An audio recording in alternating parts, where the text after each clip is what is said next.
गौरव गोगोई।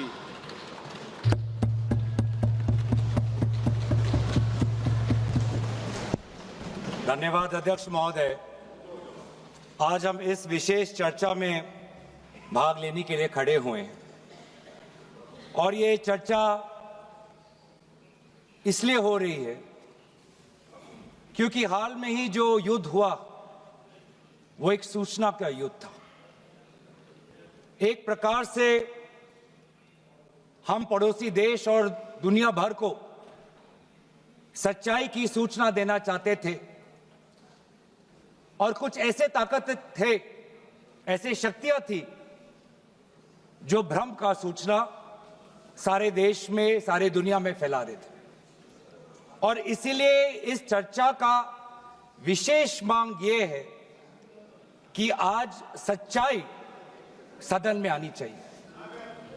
सच्चाई पहलगाम की आनी चाहिए, सच्चाई ऑपरेशन सिंदूर की आनी चाहिए, सच्चाई विदेश नीति की आनी चाहिए।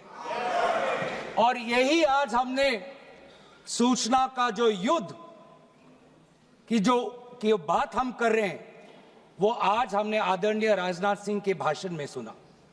बहुत से सूचनाएं दी उन्होंने, बहुत से जानकारी दी, लेकिन रक्षा मंत्री होने के नाते ये नहीं कहा कि पहलगाम में दहशतगर्द कैसे आए। ये नहीं कहा कि बेसारन में जहां पर 1000 लोग जाते हैं, खुशियां मनाते हैं, कैसे 5 दहशतगर्द वहां पर जाकर 26 लोगों की गोलियों से छलनी करते हैं। ये बात, ये सूचना रक्षा मंत्री ने नहीं दी। यही है सूचना का युद्ध कि इतनी जानकारी देते हैं कि कभी कभी सवाल पूछना भी भूल जाते हैं। और आज ये है हमारे विपक्ष का कर्तव्य कि हम सवाल पूछेंगे देश हित में, राष्ट्र हित में। आज देश ये जानना चाहता है कि वो 5 दहशतगर्द कैसे घुसे और उन दहशतगर्दों का भी मकसद था। पाकिस्तान से आए हुए वो दहशतगर्दों का क्या मकसद था? उनका मकसद था कि जम्मू कश्मीर की अर्थव्यवस्था को तनाव करना, विनाश करना। उनका मकसद था कि भारत देश में एक सांप्रदायिक वातावरण का जन्म देना। उनका मकसद यह था कि भारत और पाकिस्तान का एक हाइफिनेशन होना, यह था उनका मकसद। लेकिन सर, मुझे दुख है कि आज राजनाथ सिंह जी ने सैनिकों की बात तो की, लेकिन जो हमारे भारत की जो आवाम है, जो जनता है, जो उन्होंने पाकिस्तान के दहशतगर्दों का पूरी जो मंशा है उस पर उन्होंने पूरा नकारा और हम एकजुट रहे।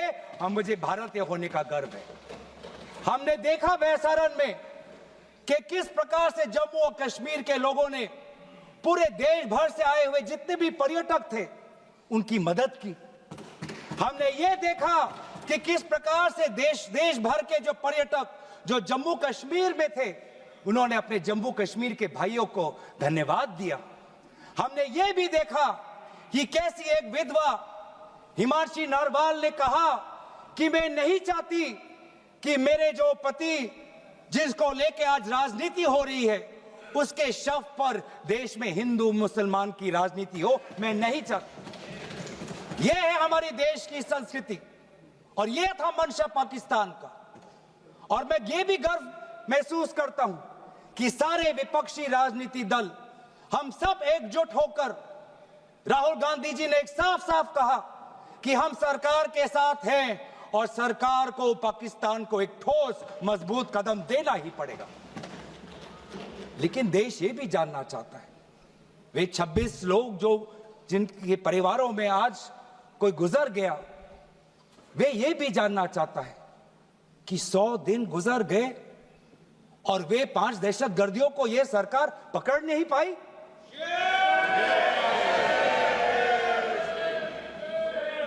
देश के वो लोग ये भी जानना चाहते हैं कि ये जो 5 दहशतगर्दे थे, दहशतगर्दी जो आए टेररिस्ट, निश्चय इन्होंने इनको किसी ने पनाह दी, निश्चय इनको किसी ने जानकारी दी, निश्चय ये पूरा जो 1 घंटा का जो उन्होंने गोला बारूदी की, उसके बाद ये फरार हो गए, उनको फरार होने में भी किसी ने उनकी मदद की, और आज भी ये 100 दिन हो गए और सरकार के पास कोई जवाब नहीं। आज आपके पास ड्रोन है, आपके पास पेगासस है, आपके पास सैटेलाइट है, वहां पे सीआरपीएफ है, वहां पे बीएसएफ है, वहां पे सीआईएसएफ है, वहां पे आदरणीय गृह मंत्री कुछ दिन पहले ही गए थे पूरा रिव्यू लेने के लिए, और आप किसी को पकड़ नहीं पाए। ये कैसी है, ये कैसा बंदोबस्त? आपने कहा कि आर्टिकल 370 के चले जाने के बाद जम्मू कश्मीर सेफ है, जम्मू कश्मीर में आइए, लोग आए, लोगों ने अपने आप को सुरक्षित महसूस किया, लेकिन बेसारन में देखा कि कितने वो निहत्थे थे, कितने वो असहाय थे, कि लगभग 1 घंटा लगा एक एम्बुलेंस उनके पास पहुंचने के लिए। पुलिस पर अगर आर्मी भी आई तो चल के आई। और सर, मैं वो नजारा भूल नहीं सकता, एक मां और एक बेटी चल के नीचे आ रही थी, एक भारत के सिपाही को देखा और सिपाही को देखकर वो रो पड़े, खुशी से नहीं, डर से, क्योंकि उनको लगा कि वे दहशतगर्द जिन्होंने सिपाहियों का यूनिफॉर्म पहनकर वहां पर लोगों को मारा, आज वही दहशतगर्द आज पहाड़ के नीचे उनका इंतजार कर। उस भारत के सिपाही को कहना पड़ा कि मैं भारतीय हूं, तुम डरो मत, मैं भारतीय हूं, तुम सेफ हो, सुरक्षित हो। ऐसा दहशत उन्होंने महसूस किया। इस दहशत के ऊपर, इस डर के ऊपर आदरणीय राजनाथ सिंह एक शब्द तो कहते, आप एक शब्द तो कहते, ये आपकी भी जिम्मेवारी है राजनाथ जी, ये आपकी भी जिम्मेवारी है, रक्षा मंत्रालय का भी जिम्मेवारी है। बार बार हम ये देख रहे हैं सर कि आदरणीय गृह मंत्री जाते हैं, कहते हैं कि बहुत अच्छा बंदोबस्त हो गया है, टेररिज्म के हमने उनकी रीढ़ की हड्डी तोड़ दी, तब भी उरी होता है, तब भी बालाकोट, तब भी पुलवामा होता है, तब भी पहलगाम होता है। अंत में जाके जिम्मेवारी कौन लेता है?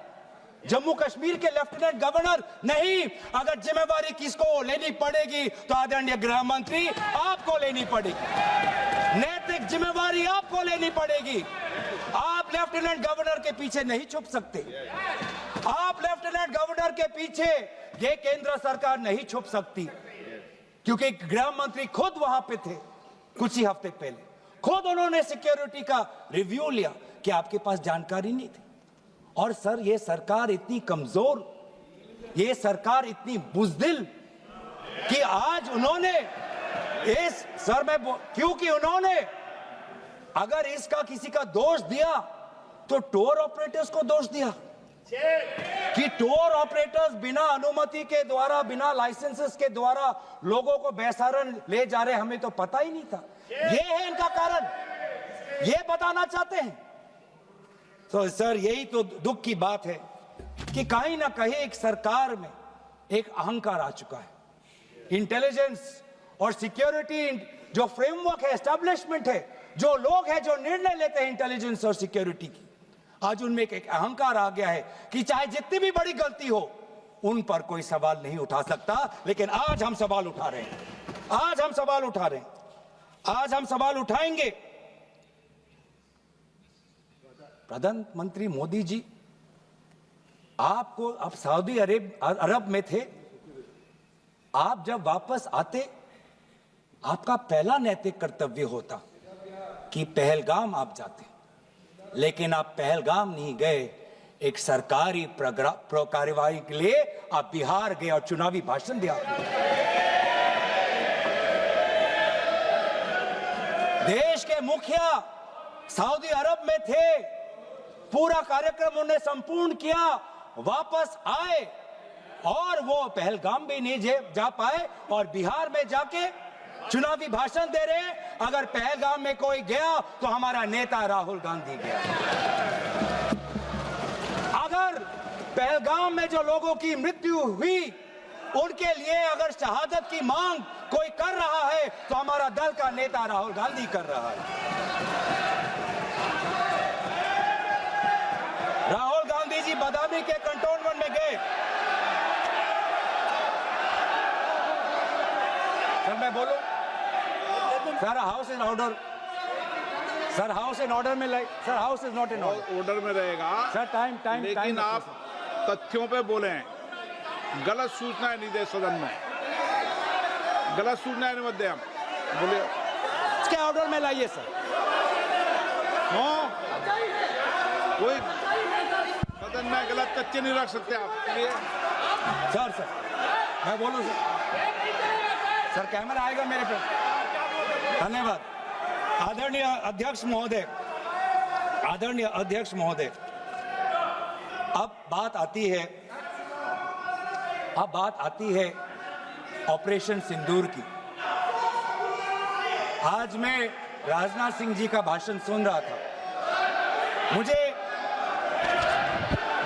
पता नहीं चल रहा था कि राजनाथ सिंह जी जो भाषण दे रहे थे वो किस समय का उजागर कर रहे थे।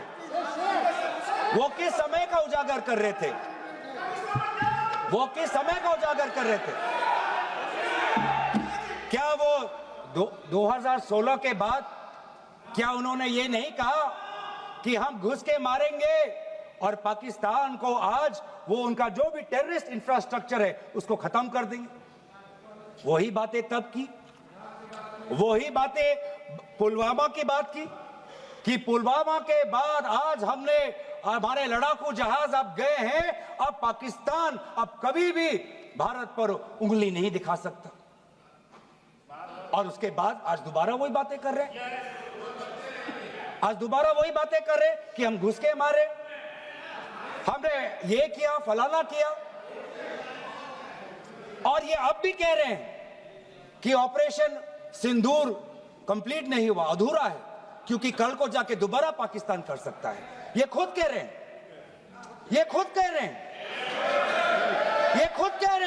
कि इसके पश्चात भी पाकिस्तान कल को जाके कर सकता है। तो ये जो सफल कैसे हुआ? फिर क्या सफल हुआ? आज ये खुद कह रहे हैं कि हमारा मकसद युद्ध का नहीं था। हम पूछना चाहते क्यों नहीं था, होना चाहिए था। आज उन्होंने खुद कहा कि हमारा मकसद जमीन लेने का नहीं था।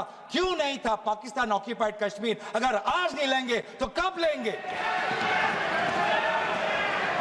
ये इन्होंने खुद कहा कि हमारा मकसद था टेररिस्ट के इंफ्रास्ट्रक्चर पर आक्रमण करना। तो क्या हमने उरी के समय नहीं किया? क्या हमने पुलवामा के समय नहीं किया? लेकिन उसके पश्चात भी पाकिस्तान का इतना साहस कि आज उन्होंने पहलगाम में जो पिछले 20 वर्षों में हमारे भारतीय नागरिकों पर सबसे दर्दनाक अगर हमला हुआ है तो आपके समय पे हुआ है। आपके समय में उरी हुआ, आपके समय में पुलवामा हुआ और आपके समय में आज पहलगाम हो रहा है। कुछ बातों का उजागर किया, कुछ किताबों का भी उजागर किया। ये नई प्रक्रिया है सर। हर चर्चा में आदरणीय भाजपा के नेता एक किताब उठा लेते हैं, जानकारी दे रहे थे। हमें नहीं सर, ब्लूमबर्ग को क्या जानकारी दिया, मैं पूरा पढ़ लेता हूं without editing. What is important, क्या जरूरी, हिंदी में अनुवाद करने की कोशिश भी करता हूं। मत करो। क्या ये जरूरी नहीं कि जेट गिरे, पर क्यों गिरे, क्या गलतियां हुई, वो महत्वपूर्ण है। संख्या महत्वपूर्ण नहीं सर। 35 ही राफेल है देश में, 35 ही राफेल है। अगर उनमें से कुछ गिरे भी तो देखिए सर, मुझे तो लगता है कि बहुत बड़ी क्षति हुई। 35 राफेल, अगर कुछ उनमें से भी अगर कुछ गिरे तो मुझे लगता है कि जरूरी है, क्योंकि आपको लगता है कि 35 राफेल काफी है, तो अगर कुछ गिरे तो वो भी जरूरी है। और उन्होंने उसके बाद ये कहा कि ये बात अच्छी है कि हमने अपनी गलतियों को समझा, उसको सुधरा और 2 दिन बाद हमने अपने जेट को उड़ाए और दूर से हमने आक्रमण किया। सर, ये मैं थोड़ी जानकारी चाहूंगा। हमारे पास जो हमें ये संदेश मिलता है कि दुनिया के सबसे बढ़िया और बेहतरीन लड़ाकू जहाज हमारे पास है, सबसे बेहतरीन पायलट हमारे पास है, तो सीडीएस को ऐसा क्या कहना पड़ा, ऐसा क्या परिस्थितियां हैं कि हमारे पायलट हमारे लड़ाकू जहाज क्लोज रेंज में नहीं जा सकते, उनको दूर से ही फायर करना पड़ता? ये क्या है? ये क्या पाबंदी है? ऐसी ये क्या पाबंदी है कि सीडीएस को ये कह रहे हैं कि हमारे लड़ाकू जहाज ने पहले दिन गलतियां की, गलतियां हमने सुधारी और दूर से हमने आक्रमण किया? क्या हम पास से नहीं कर सकते? ये जानकारी हमें दे। हम ये जानना चाहते हैं कि lieutenant general Rahul R Singh ने सदन के अंदर नहीं, सांसदों को नहीं, राजनीतिक दलों के फ्लोर लीडर्स को नहीं, फिक्की में जाके कहा। क्या कहा? उसका भी मैं हिंदी में अनुवाद करता हूं कि पाकिस्तान तो सिर्फ फ्रंट पे था और पाकिस्तान के पीछे चाइना उनके पूरी तरीके से समर्थन कर रहा है। ऐसी कोई आश्चर्य की बात नहीं होनी चाहिए, क्योंकि पिछले 5 वर्षों में लगभग 80% मिलिट्री हार्डवेयर पाकिस्तान को सिर्फ पूरा चाइना से मिल रहा है। तो सर, मैं आज पूछना चाहूंगा आदरणीय राजनाथ सिंह जी से, जो सरकार चीन को लाल आंख दिखाने की बात करती है, एक बार भी आपने चीन का उजागर अपने भाषण में क्यों नहीं किया? आर्मी कर रही है, आर्मी के कह रही है, आर्मी कहती है कि आज कि सिर्फ चीन और पाकिस्तान का ये 2 फ्रंट नहीं, अब 3 फ्रंट का भी हो सकता है, कन्वर्जेंस हो सकता है चीन, पाकिस्तान और बांग्लादेश को लेकर। लेकिन मैं सरकार को याद दिलाना चाहूंगा कि ये जो 2 फ्रंट की जो बात थी, इस बात की शुरुआत किसने की थी? इस बात की चेतावनी किसने दी थी? इस बात की चेतावनी इसी सदन में हमारे दल के नेता राहुल गांधी जी ने दी थी। और यही हम जानना चाहते हैं, यही हम जानना चाहते हैं कि आज जो युद्ध हुआ, इसमें पाकिस्तान को चीन से कितना समर्थन मिल रहा है। हम सेना से नहीं, आज हम आदरणीय राजनाथ सिंह जी से और प्रधानमंत्री मोदी जी से जानना चाहते हैं।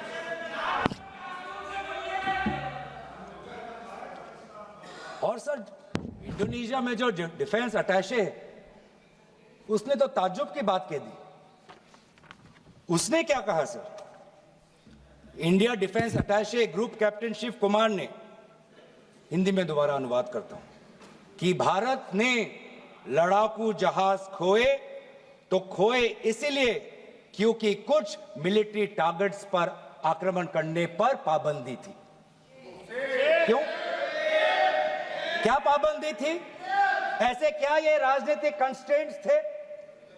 आपने कहा कि 9 टारगेट पे हमने आक्रमण किया, लेकिन हमें यह भी सूत्रों से जानकारी और मीडिया में आया है, और लेफ्टिनेंट जनरल राहुल सिंह ने खुद कहा कि पहले 21 टारगेट्स चुने गए थे और 21 से फिर 9 हुए। क्यों हुए? क्यों हुए? आज मैं ये जानना चाहता हूं कि पिछले 20 वर्ष में सबसे घातक आक्रमण हमारे महिलाओं पर हुआ, हमारे बच्चों पर हुआ, भारत के आत्मा पर हुई। हमने सब ने वो दहशत को अनुभव किया, हम सब एकजुट हुए, हमने पूरी तरीके से समर्थन प्रधानमंत्री मोदी जी को दी कि अब जाइए। और ऐसा एक माहौल बन चुका था कि देश किसी भी कीमत चुकाने के लिए तैयार था। पूरा देश प्रधानमंत्री मोदी जी के साथ था, विपक्ष प्रधानमंत्री मोदी जी के साथ था। और अचानक 10 मई के दिन पे हमारे राष्ट्रदूत कहते हैं कि हम पाकिस्तान पर हमला करेंगे, और शाम के 10 मई को सूचना आती है कि पाकिस्तान के साथ अब युद्ध पर हम परिणाम दे रहे हैं, सीज फायर हो गया। क्यों? क्यों हुआ? हम आदरणीय प्रधानमंत्री मोदी जी से जानना चाहते थे, अगर पाकिस्तान वाकई में अपने घुटने टिकने के लिए तैयार था तो आपने क्यों रुका, आप क्यों रुके और किसके सामने आप झुके, किसके सामने आपने सरेंडर किया, किसके सामने आपने सरेंडर किया? वो अमेरिका के राष्ट्रपति जो 26 बार आज कह चुके हैं कि व्यापार को लेकर उन्होंने भारत और पाकिस्तान को सतर्क किया और दोनों को मजबूर किया कि वो इस जंग को छोड़े। 26 बार। आज राष्ट्रपति ट्रंप खुद कहते हैं कि 5-6 जेट गिरे हैं। एक एक जेट करोड़ करोड़ अरब अरब रुपयों का है, मिलियंस एंड मिलियंस का है। इसलिए हम जानना चाहते हैं, आज हमें स्पष्ट रूप से आदरणीय राजनाथ सिंह जी बताएं, देश पर विश्वास करें, देश में वो साहस है सच्चाई सुनने की। आज आप बताएं कितने लड़ाकू जहाज गिरे?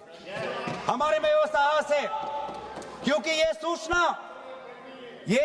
ये सच्चाई सिर्फ देश के नागरिकों के लिए नहीं, ये सूचना, ये सच्चाई हमें देश के जवानों को भी देना है। आज उनसे भी झूठ कहा जा रहा है, उनके बीच में भी भ्रम फैलाया जा रहा है। हम उनकी जो सच्चाई है आज हम सदन के अंदर लाना चाहते हैं। और सर, बात में आती है विदेश नीति की। किस मुंह से हम कहें कि विदेश नीति आज सफल हुआ है? किस मुंह से कहें? ये आदरणीय राजनाथ सिंह जी, शंगीला में जो डायलॉग हुआ, उस डायलॉग में जो ड्राफ्ट जो आया, जिसको भारत सरकार ने नकारा, वो ड्राफ्ट बनाने में हमारे ही कुछ सहयोगी देश थे, जिनका नाम मैं नहीं लेना चाहूंगा। लेकिन ऐसे देश जिसको हम परंपरागत दोस्त हम मानते हैं, ट्रेडिशनल एलाइज मानते हैं, आज उन्होंने भी इंडिया और पाकिस्तान को हाइफिनेट कर दिया। और आप ये शब्दों के खेल से आप खुश हो कि ब्राजील के डॉक्यूमेंट में पाकिस्तान, ये जम्मू कश्मीर का पाकिस्तान का भी नहीं, ब्राजील के डॉक्यूमेंट में सिर्फ जम्मू कश्मीर में जो दहशतगर्दी हुई उसी की निंदा हुई, पाकिस्तान की निंदा नहीं हुई।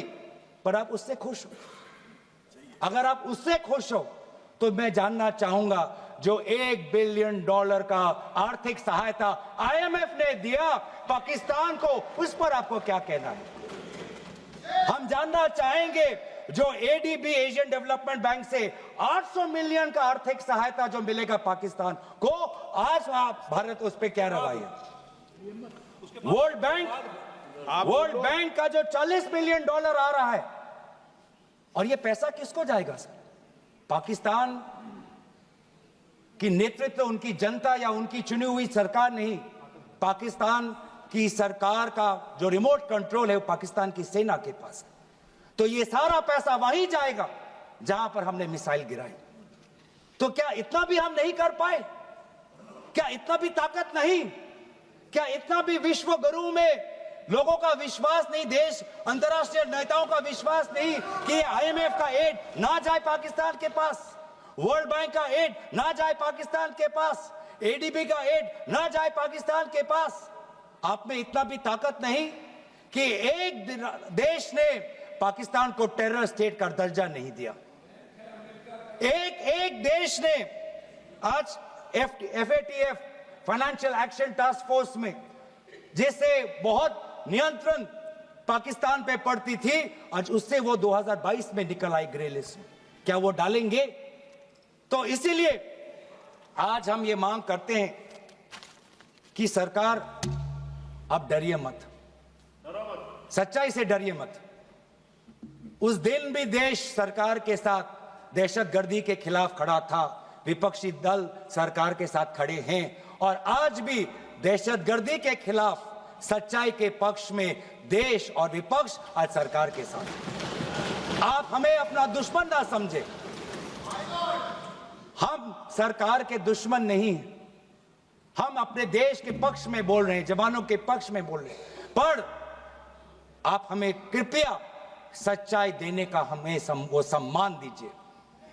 सच्चाई सुनने का अधिकार हमारा है, और जितने बार आप झूठ और भ्रम फैलाएंगे, हम उतनी बार आपको पूछते जाएंगे कि आपने क्या किया। और इसीलिए आज मैं खड़ा हूं, अपेक्षा बहुत की थी कि पहलगाम का उजागर होगा। आदरणीय गृह मंत्री नैतिक जिम्मेवारी लेंगे, राष्ट्रीय सुरक्षा सलाहकार नैतिक जिम्मेवारी लेंगे और प्रधानमंत्री मोदी जी कहेंगे क्यों उन्होंने ऑपरेशन सिंदूर जो अंतिम अंजाम था, हमें तो मीडिया में सुनते हुए ऐसा लगा कि हम कराची में उठेंगे। मीडिया में हमारे भारत की मीडिया जो जिनको सूचना आपसे मिलती है, उनका ये सुनने में लगा कि आज तो हम फतह करके ही रहेंगे, लेकिन पता चला कि नहीं, कहीं ना कहीं हमारे पैर डगमगा गए और जो अंतिम परिणाम था उससे पीछे हम हट गए। हमें पीछे नहीं हटना, हमें आगे बढ़ना है सच्चाई के साथ, लोकतंत्र के पक्ष में। इन्हीं बातों के साथ मैं अपना पक्ष समाप्त करता हूं। धन्यवाद। जय हिंद।